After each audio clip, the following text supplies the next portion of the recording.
Olá, salve, salve! Muito boa tarde a todos. Bom, meus amigos, estamos iniciando aqui mais um resumo esportivo e hoje, com o maior prazer de todo mundo, tenho aqui o Eduardo Monteiro de Paulo, nosso querido Dudu. É um prazer estar aqui com você. E assim, que ele vai falar de tudo um pouco, vai falar sobre Barezão, Peladão, um pouco sobre a nossa história do futebol amazonense.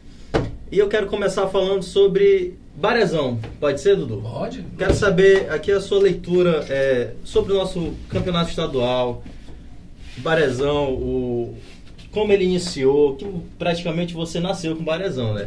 Você criou o Barezão, praticamente? Não criei, mas eu sou tecnicamente do profissional para cá. Porque o futebol existe no Amazonas há mais de 100 anos. Né? Tá aí o Nacional e o Rio que podem contar isso. Mas não esquecer que, como o Amazonas era o grande vendedor de borracha nos anos de 1890 e por aí, os ingleses vieram para Manaus montar aqui os esgotos, a luz elétrica, o bonde, tudo a obra dos ingleses, o porto de Manaus, obra dos ingleses. E lógico, junto com isso veio o quê? A bola.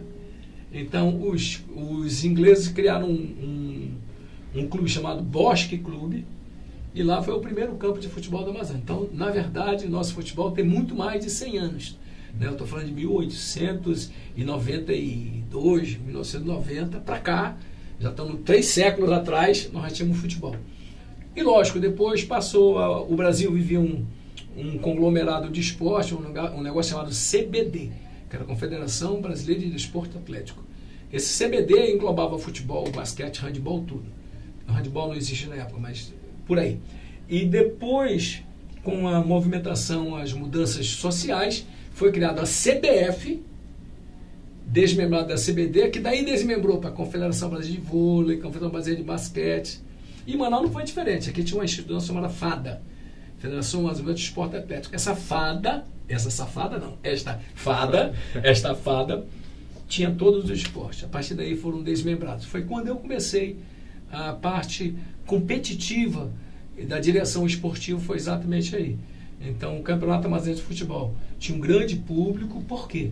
Porque vinha do amadorismo, uma cidade que tinha 250 mil habitantes, você sabia naquela época quem era o bêbado, quem era o brigão, quem era o craque de bola, quem jogava melhor basquete, futebol. Então, uma cidade menor, ela é mais fácil de você difundir a cultura e a arte, né? Uhum. De 40 anos para cá, nós tivemos um boom da Zona Franca, 47 anos. E a Zona Franca trouxe para nós um grande desenvolvimento socioeconômico. Mas, infelizmente, devastou a nossa parte cultural. Então, nós deixamos de ser anseio de ser o campeão amazonense, com um público lotado no estádio, e passamos a sonhar em ser campeão brasileiro, sem ter ainda a capacidade e a estrutura para fazer uma coisa como essa. Então, eu defendo um futebol mais local, eu defendo um futebol sem desmerecer aqueles que conseguiram o espaço nacional, não tem nada a ver uma coisa. Agora, eu acho que uma coisa vem com a outra. Se eu faço um campeonato local amazonense em que eu consiga convencer 30, 40 mil pessoas para ver uma final de Amazonense, como no Iranduba, não precisa dizer isso, o Iranduba consegue levar um público assim. Sim. E por que o Iranduba consegue? Porque o Iranduba conseguiu muito rapidamente o sonho do futebol masculino, que é já chegar na primeira divisão. Mas o Iranduba deu um salto. O Iranduba passou de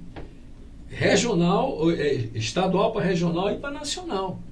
Mas porque a estrutura do futebol feminino foi montada agora. O Brasil é o país que mais tem time de futebol no mundo. Nós temos a maior quantidade de jogadores profissionais do mundo. O Brasil tem a maior quantidade de jornalistas esportivos do mundo. Eu pertenço a uma instituição internacional chamada a IPS. Essa instituição ela registra todos os jornalistas profissionais que querem se registrar, logicamente. E o Brasil representa 30% dos jornalistas globais de todo o mundo. Ora, então, o que falta para o Amazonas? Na minha cabeça, falta valorizar a prata da casa, ensiná-la e adestrá-la, na palavra benéfica da coisa, para que eu possa ter a família amazonense vendo o jogador amazonense jogar. o passo lá em cima para ele ser destaque nacional vai ser nessas competições que a gente está participando. Então, o que falta no nosso futebol, na minha opinião, é valorizar a prata da casa, sem demérito aos que vêm para cá. Muita gente vem aqui e faz um ótimo trabalho, muita gente traz muita coisa conceituada. No ano em que o São Raimundo se deu bem, o que o São Raimundo fez? O São Raimundo tem uma estrutura local e criou basicamente um eixo central de pessoas que vieram do outro estado. Um bom centroavante, um bom meio de campo, um bom cabeça de área, um bom goleiro. Mas as laterais eram feitas pelo nosso pessoal. Tocando no assunto que você falou dos jogadores, né? Aqui na tua opinião, na tua visão, qual é a diferença desses jogadores que vêm de fora, que vêm do Sul, que vêm de São Paulo, que vêm do Rio de Janeiro, para os nossos jogadores aqui do Amazonas? Qual é a diferença de treinamento? Não, nós temos, na prática, e sem querer magoar sentimentos de ninguém, olhando friamente como profissional que eu sou, analiso friamente, na verdade, a maioria desses jogadores que aqui vêm, com raras e louváveis exceções que existem, foram jogadores que não conseguiram nos seus estados a oportunidade de estar num grande time por lá. Lógico, existem louváveis exceções. E mais uma coisa, não que não tenham talento, é que não tiveram a oportunidade no seu estado de origem. Ora, nós temos alguns mineiros aqui. Eu acho que todos eles que estão aqui gostariam de estar no Cruzeiro, no Atlético, no América de Minas, Sim, né? Com certeza. E que não tiveram a oportunidade lá. Porque nós estamos muito isolados do Brasil, nós estamos muito longe do Brasil. O atleta que vem aqui para fazer uma competição difícil, porque o Campeonato Amazonense é uma competição difícil, mas ele fica isolado do Brasil. Então ele sabe que ele vem para fazer um caixa, né, torcer que o estado possa crescer para ele poder ser visto nacionalmente. Que é o sonho de todo mundo, né? Falando um pouco mais sobre os nossos jogadores aqui, porque os nossos jogadores aqui locais, criados aqui no Amazonas, iniciou o futebol nacional, na base do Nacional, na base do Manaus, por que eles não têm o grande destaque desses outros jogadores que são de fora, né? Por que eles não... Porque os nossos dirigentes não dão a ele o valor e a importância que eles merecem. Nós temos aqui, por exemplo, uma competição muito importante no estado do Amazonas, que é o Peladão, que reúne, isso sim, a massa do o nosso povo joga no Peladão. Então falta estrutura. Falta estrutura desses dirigentes. Falta visão. Falta visão. Então vamos dizer, há 5 anos atrás, o Nacional Futebol Clube trouxe um elenco completo de fora. Tinham 2 amazonenses nesse elenco. Então, esses 2 amazonenses, quando entravam, eram quem fazia o gol. A média do salário desses jogadores, falando a média, era R$12 mil a todos os jogadores. Mas os 2 amazonenses ganhavam 2.500. Então, é isso que eu estou dizendo. O atleta tem o mesmo valor que o que vem de fora, mas o dirigente, por alguma razão, acha que não quer inflacionar o mercado. Pô, o jogador aqui não tem experiência. E não tem mesmo. Mas se você não der oportunidade, não vai ter experiência nunca. Então, muitos dos atletas que aqui são residentes, que aqui optam em jogar pelo um peladão, porque ele recebe o dinheiro imediato, recebe melhor, ele é mais respeitado no seu clube do peladão do que dentro do meu clube profissional. E eu estou falando nacional, é um exemplo muito genérico. Tem um dirigente aqui de Manaus, meu amigo particular, quando chega do campeonato, ele vai lá para o Rio de Janeiro, lá na Barra, lá no Flamengo, senta ali e fica vendo um monte de gente que jogar no pelado. Achou legal? Tu não quer jogar em Manaus? Enquanto que, por teoria, ele devia ir aqui para a periferia, ver o jogo do peladão, né? Pô, vem cá. Aí o que é que dizem? Mas o amazonense gosta de barca. E quem que não gosta de barca nesse mundo? Todo mundo gosta de barca. Agora, se eu te contrato e te valorizo, tu não é burro. Vai dizer, não, eu não vou na barca, porra. Meu emprego está em jogo, cara. Eu vou me dedicar a isso aqui. Agora, chega lá na hora, ele dá preferência ao jogador que veio de fora, porque ele investiu mais no jogador de fora, deixando o talento e a vontade. Eu te contei um exemplo que eu conto para todo mundo. O Flamengo, no ano passado, na situação crítica, quem resolveu o problema do Flamengo? A prata da casa. 4 ou 5 talentos milionários que lá estavam, não produziram o que produziam, quem resolveu? Aquele cara que foi criado desde o infantil, do juvenil, juniores, até chegar no profissional. Então, o grande mérito da Praça da Casa é que você vem com um atleta com algo a mais no coração. Né? Eu acho que é por aí que é o caminho. Assim, Dudu, uma pergunta da minha geração para a sua geração. Assim, eu quero saber o que aconteceu com o nosso futebol, que ele decaiu, né? Ele esteve ali no topo e de repente ele foi caindo aos poucos e hoje nós estamos aqui com essa desvalorização do nosso futebol aqui. Sim, é verdade. Desvalorizado.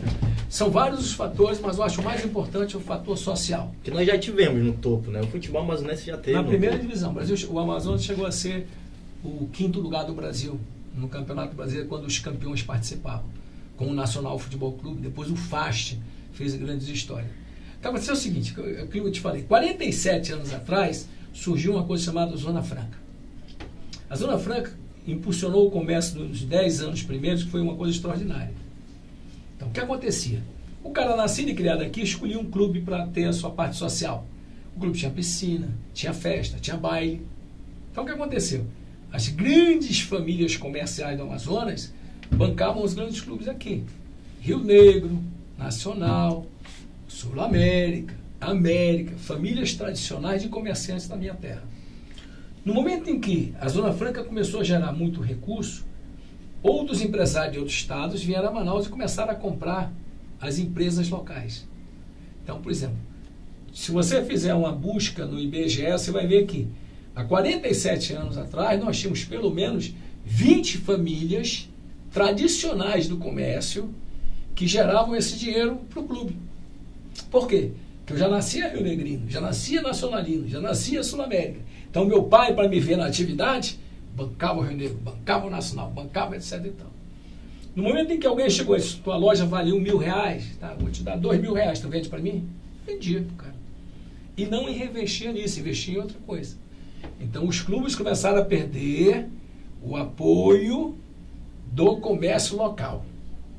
Começaram a ter 1 milhão de indústrias que, pela legislação brasileira, eles têm que investir 1% do lucro anual no esporte local. O que é que as indústrias fazem hoje? Criam um grêmio. Então, é o esporte local, é o grêmio deles. Voleibol interno, futebol interno. Se você for lá pedir, ele não vai investir em você. Excetuando no caso do famoso patrocínio. É que tu tem um pai de alguém que é importante, que tem condições de arranjar dinheiro para o clube todo jogar. Então, o primeiro passo foi esse. Os patrocinadores se afastaram, naturalmente, por uma questão econômica, por outra razão. Qual é o empresário que constrói uma empresa que não é para ganhar dinheiro? Não existe isso. O cara constrói uma empresa para ganhar dinheiro. Teve uma sobrinha, ele investe no que ele quer. Por exemplo, nós temos fanáticos no motocross, que exige um grande investimento, mas são empresários que gostam e que vivem do comércio do motocross, que investem no campeonato. Judô. O que é que eu tenho de judô? O dia que eu tenho um filho de alguém importante lá, aí eu vou ter um patrocínio. Senão é o pai trocínio que vai em busca disso e daquilo. É preciso fazer uma legislação local que faça com que o empresário se sinta estimulado a investir no esporte. Mas ninguém investe sem interesse. Dudu, para finalizar, que o nosso tempo é curtinho aqui. Eu falo demais também. Vamos voltar a falar um pouco sobre o amazonense, o Barezão. Ok. Qual a tua opinião sobre o favoritismo dessa temporada do Barezão? Olha, a gente analisando por números, né? Porque agora já deve ter mais uma visão mais ou menos. Nós temos esse ano o Manaus, que foi o campeão, atual campeão, com um investimento até muito bem feito. Eu gosto muito do Penarol. Eu, particularmente, gosto muito do Penarol. Que está invicto, né? E o Penarol está com times segunda vitória já consecutiva. Ele tem um zagueiro muito bom, o Thiago. Tem um ataque muito agradável, meio de campo muito veloz. Eu gosto muito do Penarol. De coração, eu queria ver o Princesa do Solimões, por incrível que pareça, porque o Princesa foi quem nos deu mais alegria nos últimos anos. Princesa montou equipes que deram uma lição ao Brasil de que existe futebol aqui. Quem acompanhou o Princesa contra o Santos, na ida e na volta, um time guerreiro, com muita gente de Manacapuru. Então eu acho que Manacapuru está dando esse exemplo de que aproveitar a prata da casa é muito importante. Tem hoje o Alberoni que está tomando conta. O Alberoni me disse, contou uma história que eu achei super legal. O Alberoni toma conta do Penarol, do Princesa. O Alberoni foi sempre um bom zagueiro. Jogou em grandes clubes no Brasil, encerrou sua carreira aqui em Manaus, mas sempre foi um bom zagueiro. Mas ele me disse uma coisa que eu gostei.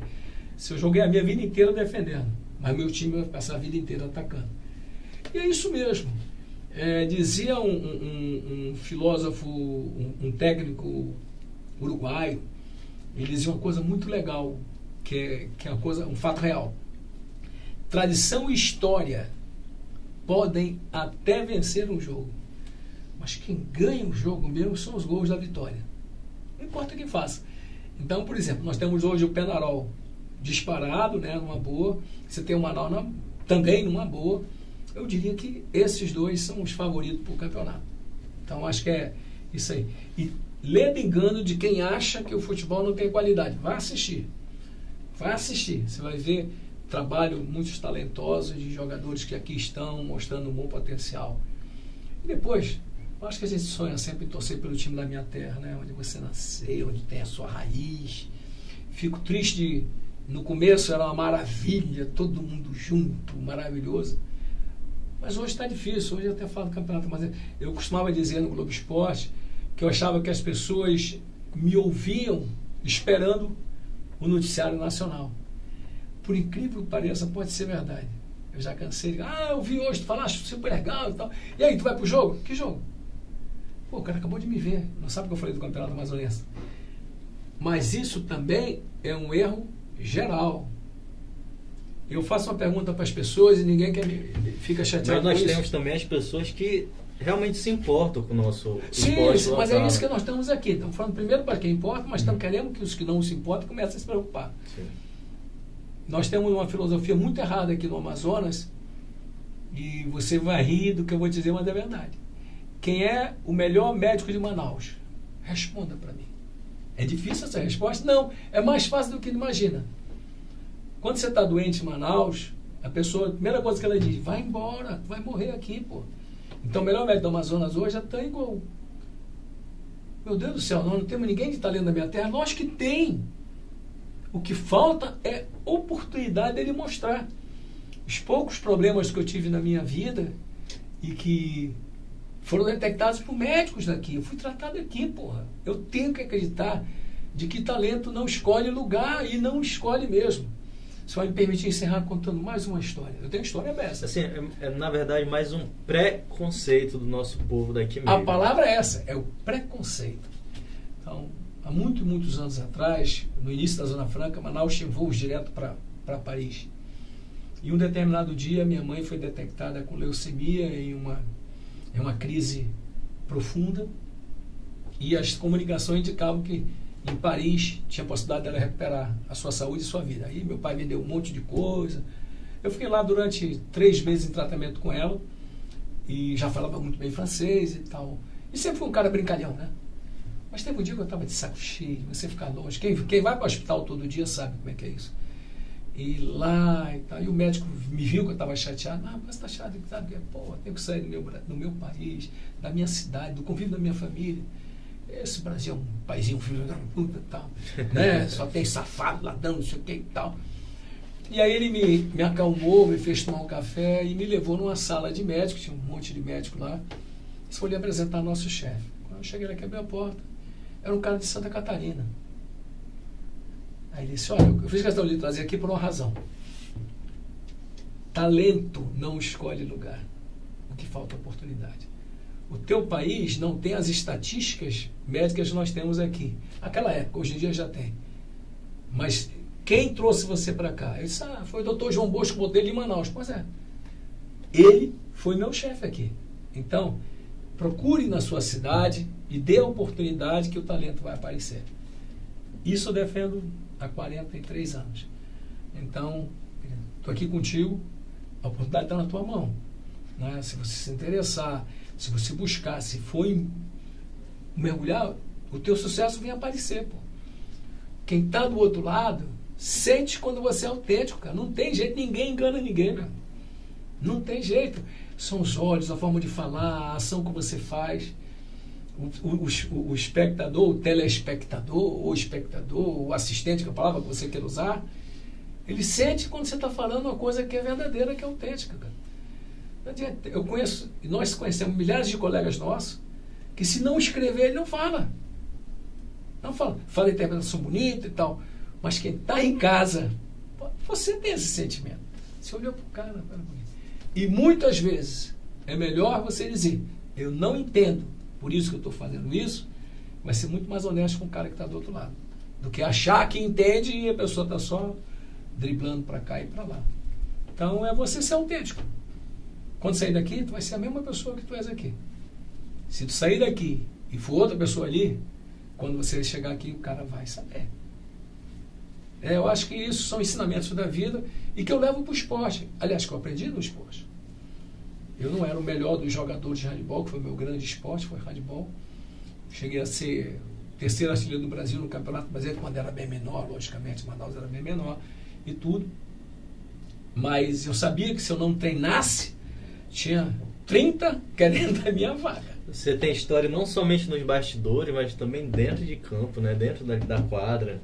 A tua história é muito... A minha vida inteira foi toda no esporte. Eu digo para as pessoas, a minha família, os meus irmãos, eu e meus irmãos, antes de andar, já fazíamos a prática esportiva. Como que é isso? Simples. O que é que você faz com o seu bebê? Bracinho, perninha. O que é isso? Você está exercitando a criança. Então, antes de andar, eu já praticava esporte. Dudu, deixa o teu recado aí para os nossos leitores, ouvintes, telespectadores. Primeiro, um prazer, João, pela oportunidade. Muito obrigado por estar aqui, garoto. Você um prazer é todo meu. Tem todo o espaço do mundo para crescer. Eu vou usar um princípio que você entendeu, que é do judô.